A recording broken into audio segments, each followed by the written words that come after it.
Para masigit ka na maka-attract ng swerte, siksik-liglig atong maapaw at maraming pera ang dumating sa araw-araw. Ito ay isa sa mga pinakamainam na subukan nating gawin mga bossing ko na ilalagay natin sa ating pong main door mga bossing.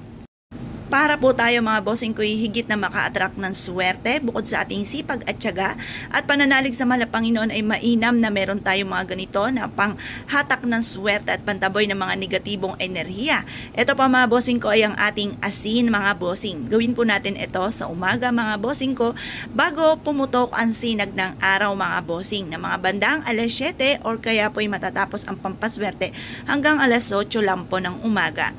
At pagkatapos kailangan natin ang tatlong sangkap na ito mga bossing. Ito pa mga bossing ko ang ating dahon ng laurel at ganoon din po ang 3 piraso mga bossing ko ng ating bawang. Ilalagay lamang po natin to dito mga bossing ko habang tayo nagwi-wish. Magkakaroon tayo ng negosyo na dito na tayo yayaman. Tayo ay maliligtas saan man tutungo tayo po ng ating pong buong pamilya mga bossing.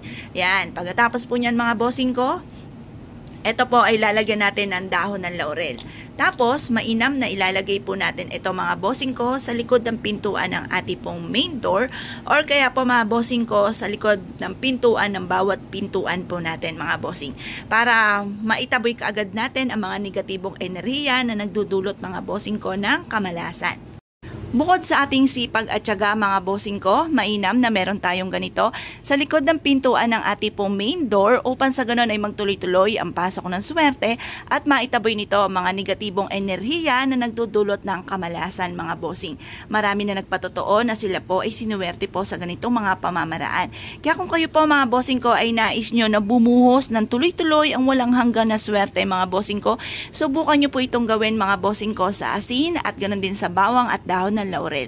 Pag ang asin po natin ay natunaw, paltan nyo lamang po ito mga bossing ko ng panibagong asin na puting-puti mga bossing at ganoon din po kapag naman po tuyo na ang ating bawang, tapon nyo lamang po ito or pwede rin namang sunugin nyo na rin po mga bossing ko ang dahon ng laurel natin habang kayo ay nagwi-wish. Tapos paltan nyo ulit ng panibagong ganito mga bossing. Ito po ay makakatulong upang sa ganoon ay siksik-liglig atong maapaw at napakaraming blessing ang dumating sa araw-araw. Subukan nyo po ito sa umaga mga bossing sa mga bandang 6:30 or kaya po ay alas 7 mga bossing ko at matatapos ang pagwi-wish natin at pagbibilad hanggang alas 8 lamang po ng umaga. At mapapansin nyo po mga bossing, mas magiging magaan ang daloy ng swerte matapos nyo po itong gawin mga bossing. Ito po isa sa mga subok na napakaswerte.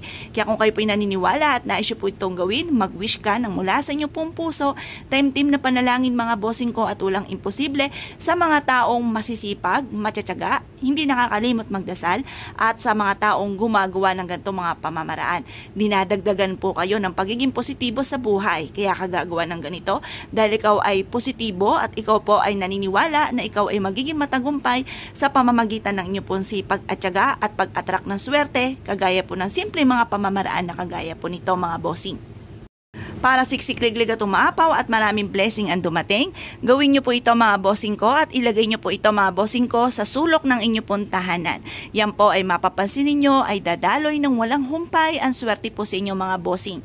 Ito po mga bossing ko ay bukod sa sipag at tiyaga at pananalig sa mahal na Panginoon ay mainam na subukan nyo po ang ganitong mga pamamaraan na wala naman pong masama na sumubok lalo-lalo na't simple lang naman po at ikabubutin nyo po ito at magiging positibo ka dahil ito po mga bossing ko hihigop ng mga negatibong enerhiya na nagdudulot ng kamalasan. Kaya minsan napapaisip po tayo kahit anong gawin natin kayod ay sa walat wala. Kaya kung kayo po mga bossing ko ay naniniwala at nais na swertein, subukan nyo po ito. Mag-wish ka lamang po mga bossing ko sa umaga. At ito po mga bossing ko, i-focus ka lamang, maniwala ka na makakamit nyo lahat ng inyo po mga pinapangarap ay walang imposible mga bossing. Kaya kung kayo po gagawa ay siya mga bossing, good luck po sa inyo po lahat.